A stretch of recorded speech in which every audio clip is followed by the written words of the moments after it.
I was cheated on by my wife after 10 years together, so I took everything, destroyed her lover's life, and became a father to my best friend's baby before he died. Standing at the window, I observed the car pulling into the driveway, turning right, and disappearing into the street. I questioned why I wasn't more upset. Having just witnessed 10 years of my life slip away, wasn't there supposed to be more than a shrug and a casual acknowledgement that I should go take care of the dripping faucet?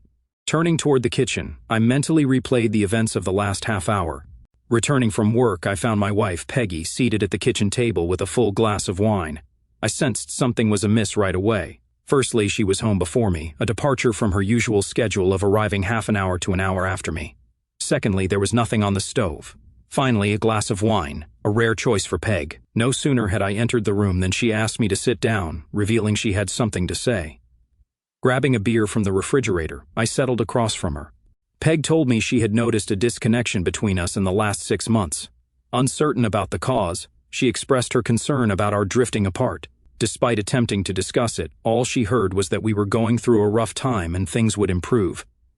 Peg then informed me of her decision to initiate a break, emphasizing it wasn't about divorce, just a temporary separation. She felt the need for space to reflect on her life and understand the reasons behind our relationship strain, encouraging me to do the same. In response, I tried to downplay the severity of the situation, urging Peg not to view it as that bad. Acknowledging our problems, I emphasized that every marriage faced challenges. I expressed my belief that we couldn't solve these issues by being apart and not communicating. Peg informed me that talking wouldn't resolve our issues, emphasizing that I only perceived one problem in our marriage, the lack of closeness. According to her, my proposed solution was too simplistic, merely involving her getting undressed and allowing me to do as I pleased. Peg asserted that there was more to our problems. We no longer made love or snuggled, and she couldn't explain why.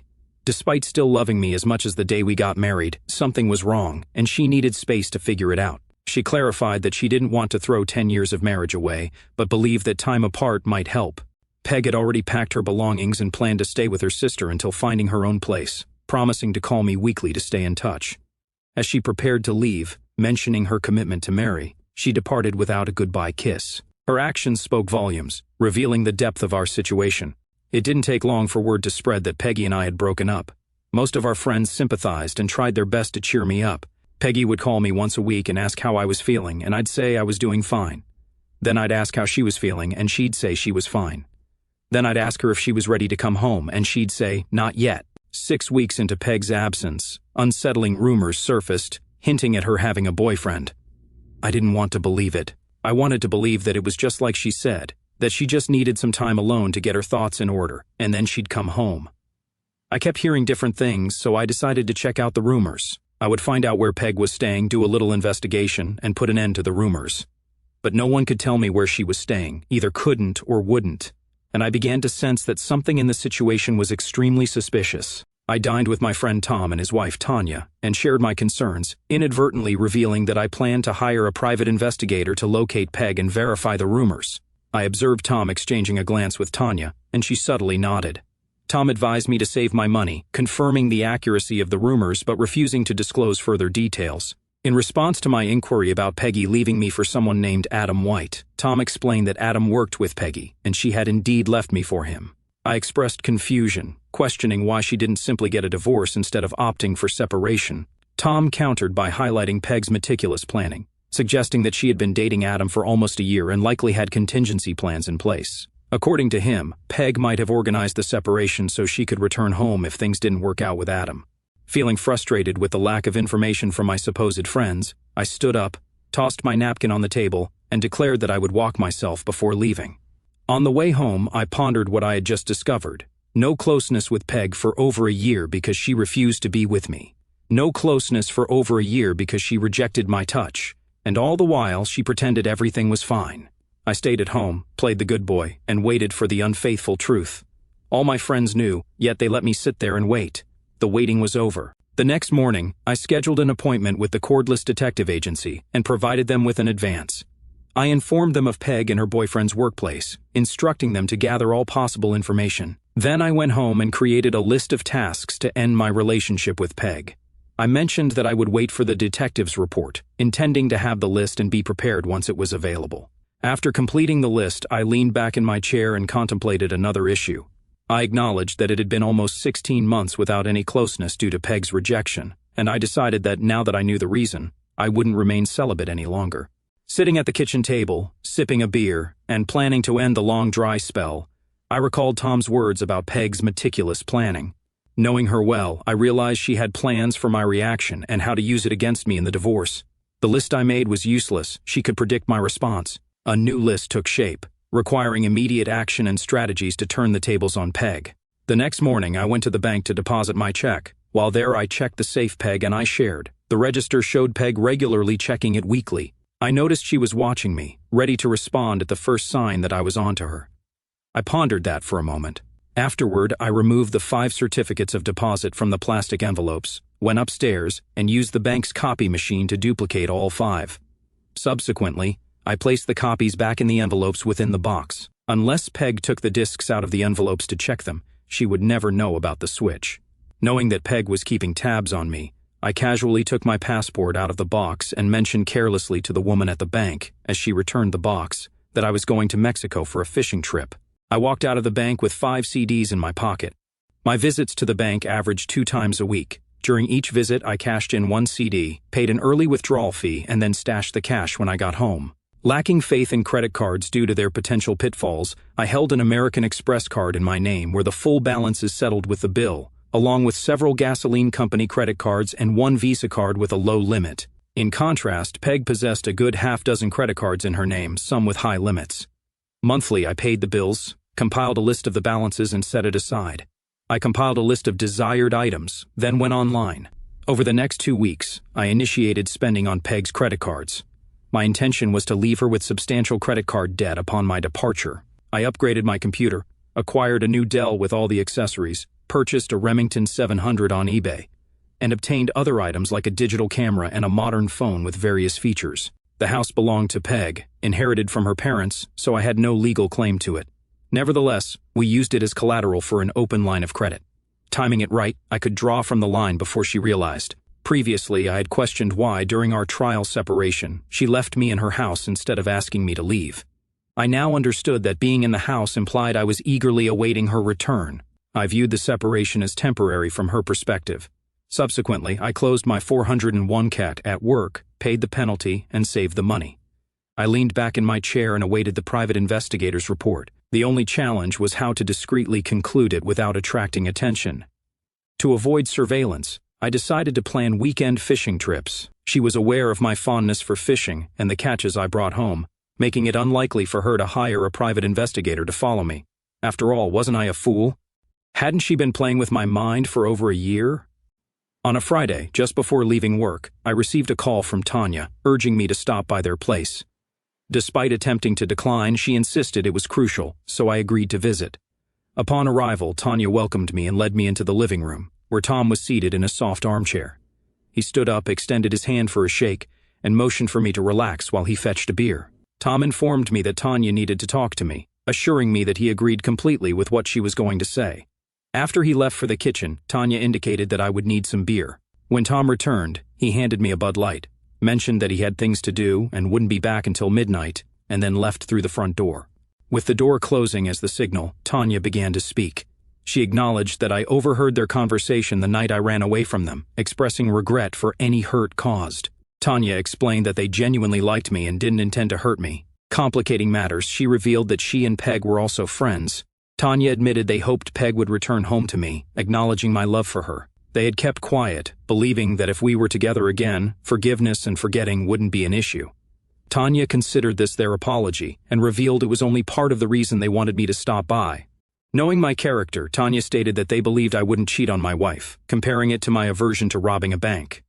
Then she caught me off guard with a question about the duration since I last had closeness. I observed her attire for the first time, a deep-cut blouse showing ample cleavage, a short skirt, and high heels revealing attractive legs. Despite our friendship, I couldn't help but be physically affected. Remembering Tom's earlier comment, I began to suspect where the conversation was heading. In a subdued tone, I disclosed that it had been a year and a half. Tanya leaned toward me, and as she hoarsely expressed her desire to change that, I couldn't help but notice her provocative attire. I explained to Tanya that I couldn't proceed with the suggested arrangement, considering Tom's friendship. As I attempted to stand up, she firmly grabbed my arm and pulled me back down. Tanya reassured me that Tom was aware of the situation and had left to provide us with privacy. She clarified that it wasn't a pity or mercy gesture, but rather a decision they had been discussing for months. Tanya explained that Tom was infertile and they wanted a baby, expressing the hope that I could help them while they assisted me. Stunned, I sat there in a daze, trying to comprehend her proposal. When I finally found my voice, I expressed confusion, questioning why they had chosen me. Tanya emphasized their desire for a known donor who would be involved in the child's life, suggesting that I would play the role of the godfather, always there for the baby like an uncle. I struggled to grasp the logic of her proposition, but Tanya insisted that they had thought it through. She presented scenarios where I might be needed, either for emotional support or even as a potential organ donor in critical situations. Tanya asserted that they wanted me to be part of their family. Despite my reservations, she shifted the conversation, questioning whether I found her attractive. Tanya squeezed the lump in my pants, interpreting it as a positive reaction. She then knelt down, unzipped my pants, and explained the advantages of being the father of her child, highlighting the need for frequent lovemaking to ensure pregnancy. Tanya assured me that she wouldn't limit our encounters to her most fertile days, and suggested that we proceed to the bedroom for what she referred to as serious procreation. After kissing Tanya once more, I prepared to leave. As she escorted me to the door, she expressed gratitude for what had just transpired. Tanya mentioned her desire to continue such encounters daily until she became pregnant. However, she acknowledged that Tom was accustomed to more frequent closeness, about 3 or 4 times a week. Despite Tom being fine with us seeing each other, she didn't want to offend him. Tanya requested that I call her the next day to make plans for the future. All the way home, I thought about what had just happened. As I pulled into the driveway, it occurred to me that if Peg was watching me, she would find out about my visits to Tom and Tanya and notice that Tom had left and I had stayed a few more hours. The next morning, I called Tanya and explained my thoughts to her, but she told me not to worry because Tom had not left. He had gone down to his basement workshop and stayed there until I left. This information got me thinking. It was one thing to make love to Tanya when Tom was gone, but could I do it if I knew he was in the house?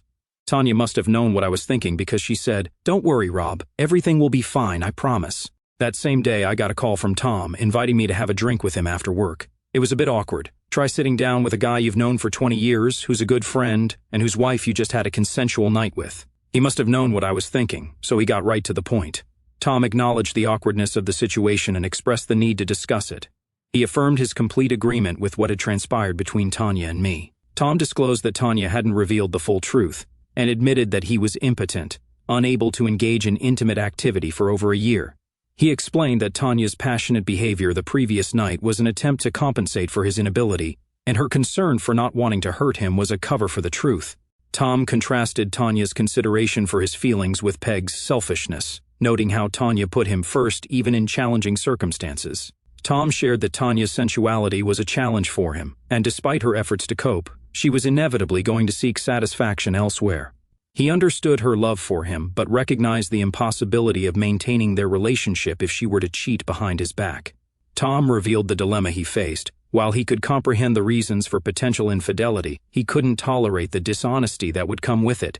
Tom said the only solution, as far as he could see, was to handle it openly. However, Tanya wasn't the type to agree to take a lover openly while he sat in the living room. She could probably do it with a stranger in a motel room, but not with him around. They needed someone steady, someone they both loved and felt comfortable with. After considering various candidates and not reaching an agreement, they kept coming back to me. There was concern that if they started with me and Peg came back, it would stop and they would have to start over. Tom expressed confidence that Peg would eventually return, given that everyone who knew Adam White considered him an unpleasant person. He believed Peg would realize that soon enough and come back to me, convinced that I was oblivious to her actions. I chuckled because Tom seemed to understand me well. The prolonged separation made me sense that something was wrong, and now I knew it. According to Tom, Peg was history, even if she didn't know it yet. He was confident that I wouldn't take her back under any circumstances, freeing Tanya and him to approach me. They wanted to have a baby, and Tanya needed a physical relationship until doctors could identify and resolve Tom's issue. They needed someone else to fulfill that role for Tanya. Tom acknowledged that it might sound peculiar, but he believed that me being intimate with his wife would, in fact, save his marriage. He wanted me to get used to the idea that he knew about it, and there was nothing wrong with it. I was left speechless, finding the situation so unusual that it was difficult to comprehend. Tom, after staring into his glass, turned his gaze to me and expressed his emotional struggle, sharing that the inability to satisfy his wife was deeply painful for him. He emphasized the devastating impact it would have on him if he were to lose her and earnestly asked for my assistance, acknowledging the difficulty of the situation. After a brief pause, I nodded in agreement. On Sunday, I invited Tom, Tanya, and 3 other couples over for a barbecue. When the other couples left, Tom went into the study and played on my computer while Tanya and I went upstairs to my bedroom. By the time I had undressed, Tanya was lying on the bed with her legs spread wide, begging me to hurry up after spending an hour together. Tanya glanced at me and commented that Peg had managed to escape consequences for her actions, expressing her disbelief and suggesting that Peg must be either crazy or stupid. I could sense that Tom understood Tanya's sensuality. Before parting ways, Tanya reluctantly distanced herself from me a 3rd time. I then accompanied both Tanya and Tom to the car, where Tom shook my hand and Tanya kissed me on the cheek. We all concurred that the day had been a success and discussed the possibility of repeating the experience soon. On Monday afternoon, I met with John Abbott of the Cordless Agency. Handing me the report, he said, "Every time I do one of these things, I hope it's just a misunderstanding and that nothing is going on, but there's no doubt about it here. Your fee also covers our appearance in court on your behalf if what you decide to do goes to trial." I shook his hand, walked out of his office, and on the way home, I wasn't at all as pissed off as I thought I would. Probably because I had already accepted that it was true, and by the time I got the report, I had it all sorted out in my mind. What am I going to do about this situation? Nothing that I hadn't already done. The only thing I had to do was to get the line of credit in place in time so that Peg wouldn't find out about it until it was too late. I'll meet with a lawyer and get the paperwork done, but I won't file it until I'm ready. For the next 5 weeks, we met with Tom and Tanya 3 or 4 times a week, either at their place or mine. They started a rumor that I was going through a rough patch and that they were spending time with me, trying to cheer me up. Peg called me every week, but I stopped asking how she was feeling and when she was coming home. Finally, I'd had enough. I wrote checks on the line of credit, and as soon as they ran out, I found an apartment, moved out of the house, and served Peg with divorce papers. Instead of infidelity, they cited irreconcilable differences. I did this so that Peg wouldn't know I knew about White. She'll see it as my way of encouraging her to decide to come home. She'll call me, write some nonsense about me overreacting, and then probably suggest we meet somewhere for drinks and dinner, where she'll try to calm me down and talk some sense into me. I'll agree to meet her, listen to her, and then tell her I'll think about it. That will give me a few days to clear my line of credit and clear my checking and savings accounts. It went exactly as I had envisioned. First, she called me and told me I was being unreasonable, that there was no need to get lawyers involved. I told her I was tired of the neither fish nor fowl situation. You don't want to be with me, so it's time for me to accept that and move on. I agreed to meet her at Angelo's. It was the first time I'd seen her since she left me, and she looked good. I would miss her. Thunder strike me, I really do, because it was obvious to me that I still loved her. But even if she came back to me, I knew I could never live with her again. But I didn't tell her that. Instead, I sat there and listened to her feed me a line of, "I've been seeing a shrink, and that shrink has been helping me understand, blah, blah, blah. And I'm making good progress, and all I need is a little more time. I know this is hard for you, baby, but it's hard for me too. Please, baby, just give me a little more time." I said I would think about it and let her know. I waited 2 days and then called my attorney and told him it was time to move on to step 2. He canceled the divorce papers and sent Peg a notice that the filing was canceled. Peg called me from work, thanked me, and told me I wouldn't regret it. I smiled, knowing I wouldn't regret it, but she didn't know why. But she would find out soon enough. That night, I joined Tom and Tanya for dinner. After the meal, Tanya and I retired to her bedroom, where she spread a blanket and expressed a desire to make love instead of just having closeness. She revealed that a home pregnancy test on Tuesday and a doctor's confirmation that afternoon confirmed she was pregnant, and I was going to be a father. Although our encounter was brief that night, it was a slow and enjoyable session. Afterward, I informed Tanya that I might not see her again soon, as I planned to conclude the situation with Peg and White that week, possibly requiring me to leave town for a while. Tanya urged me not to take any drastic actions, emphasizing the need for the baby's father to be around. Concerned, she speculated that my decision might be influenced by Tom's situation, and she urged me to think about it differently. Despite our recent closeness, she emphasized that just because she got what she wanted didn't mean she didn't still need me. The next day, Adam White, a member of the Fraternal Order of Eagles, attended the meeting and left in good spirits after discussing potential opportunities for advancement within the organization with influential members. In an equally good mood, he got out of the car in the parking lot of his house, locked the car door, turned around, and felt a blinding pain before everything around him went black. He was found by a neighbor who called paramedics. The paramedics who responded to the call took him to the emergency room at the hospital, where it was discovered that both of his arms and both of his legs were broken, and his genitals were damaged so severely that both of his testicles had to be removed. He was in great pain when he opened his eyes and saw that he was in a hospital room and found that he could not move. He had plaster casts on his arms and legs and was in traction. He saw Peggy standing next to his bed with a look of horror on her face before he passed out again. I wasn't present, but I received a detailed account of the events. A man entered the room, approached Peg, who stood near the bed, and glanced at White. The man inquired if she was Margaret Olson, and upon her affirmative response, he handed her legal documents, informing her that she had been served. Opening the envelope, Peg discovered that she was being sued for divorce, citing infidelity as the grounds. As she read the word infidelity and observed the state of White on the bed in front of her face turned pale, and fear overcame her expression. Realizing the implications, she exclaimed, "Oh my God," before sitting down in a chair and breaking into tears. The police inquired about my whereabouts that night. It transpired that I was engaged in a poker game, commencing an hour before the Eagles meeting, extending for an additional hour after White entered the hospital. Peg inadvertently provided an alibi, funding it without awareness. While the guys were willing to assist for free, I utilized Peg's credit as a gesture of gratitude. The Home Shopping Network obtained her Visa card number for the digital cameras gifted to Bill and Steve. eBay utilized her MasterCard for the laptop given to Mike, the 19-inch flat panel monitor for Phil, and even covered the cost of the aluminum baseball bat. I embarked on a 2-month vacation once the police were convinced of my innocence in White's misfortune. I ventured to Mexico for a fishing trip. Before departing, I instructed my lawyer not to press for a divorce, maintaining the status quo. I intended to stay married yet distance myself from Peg unless she resisted weekly calls to Tom and Tanya revealed Peg's return home true. Love seemed absent in Peg and White's equation, as she never reconciled with him after being served next to his hospital bed. With credit card bills arriving, Peg discovered empty savings and checking accounts, a tied-up line of credit, and fake CDs in the safe deposit box. Desperate to find me, she learned from my boss, who led her to believe I left abruptly without notice. Upon demanding an appointment with my attorney, Peg discovered I had severed ties. The divorce proceedings settled his fees, and he no longer represented me. Peg had no alternative. 4 months post my fishing departure, she declared bankruptcy, losing her house and trading her Lexus for a used Geo. Upon my return from Mexico, I rented an apartment across town, avoiding places where she might spot me.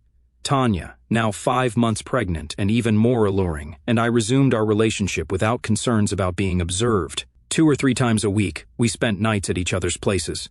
Peg found out about my return 2 months later and one day waited for me in the parking lot after work. Ignoring her, I drove away, and she followed. Eventually, I pulled into Bud's Grill Bar parking lot, intending to talk to her away from my workplace. Already at the bar, ordering a Bud Light, I observed her entering, scanning the surroundings before spotting me and making her way over. While mumbling something when she reached me, I anticipated her actions, turning on the stool, catching her hand and squeezing it firmly. I warned her not to provoke me too much, expressing my readiness to cause her pain. After releasing her wrist, I clarified that I wasn't running away but moving slowly and carefully to ensure she could follow me. I emphasized that discussing her actions in the parking lot where I worked was inappropriate, as everyone there already knew about her behavior. I expressed my desire to talk to her. Peg insisted she didn't want to talk, demanding her money back. I questioned her about the money, asserting that she owed me for the house and that half of everything else was rightfully mine. I refused to give it to her, justifying my stance as compensation for the pain, suffering, and loss of marital rights I endured.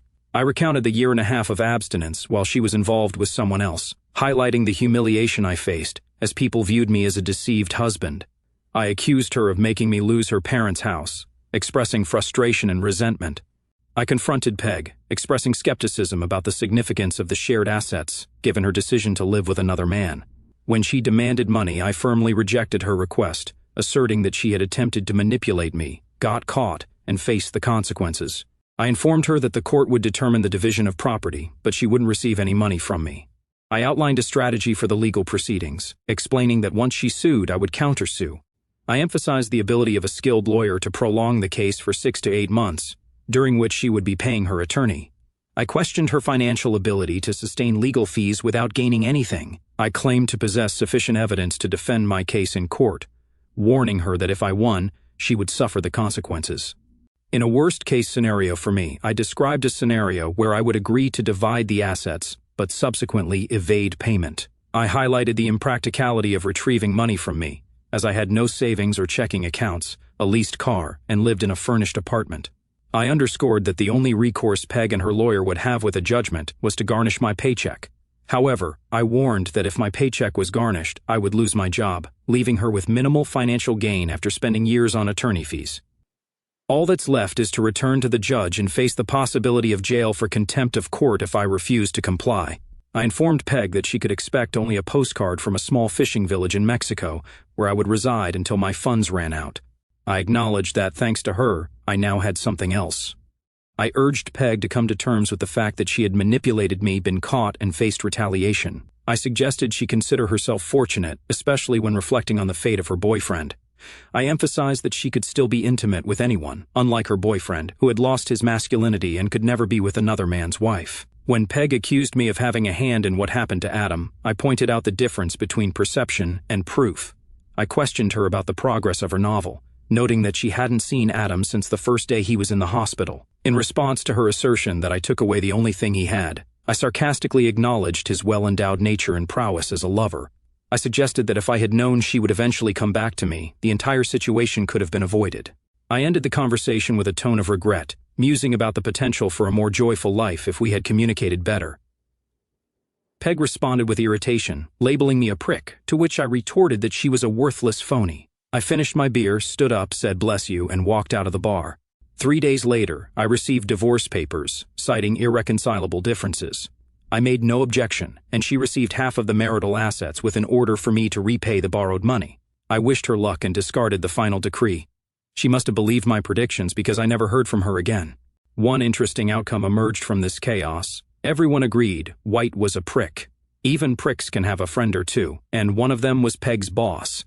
He disliked how she treated White after his misfortune, so he let her go. Well, not exactly fired. The recession necessitated downsizing, and Peggy was downsized, though everyone knew she was fired. Unable to find work locally, she moved to California, where she had relatives. No one, not even her sister, has heard from her since. Plus, there is one more chapter to this story. It was a sad ending, but, at the same time, a glorious beginning. Tanya gave birth to a beautiful baby girl, and Tom adored and spoiled her. Uncle Rob became a regular visitor, spending countless hours with little Martha. Tom never revealed the full story to Tanya and me. He knew the cause of his erectile dysfunction, but kept it hidden, even from Tanya. Cancer went untreated and spread. After his funeral, Tanya handed me an envelope. On it was written, "For Rob only." I looked at her and she shrugged, saying, "I have no idea. It's addressed to you, so I don't know what's inside." I opened it and read, "Hey buddy, if you're reading this, I'm leaving. There was a reason I chose you, yes it was me, not Tanya, to be the father of our child. I knew I wouldn't be there for them, and I wanted someone I could trust to watch over them. I knew I could count on you. Don't let me down, brother. Take care of our girls." I held out the letter to Tanya, and she read it and cried. I hugged her for comfort, and she asked me what I was going to do. I would do exactly what he suggested, take care of my girls. 6 months later, Tanya and I got married.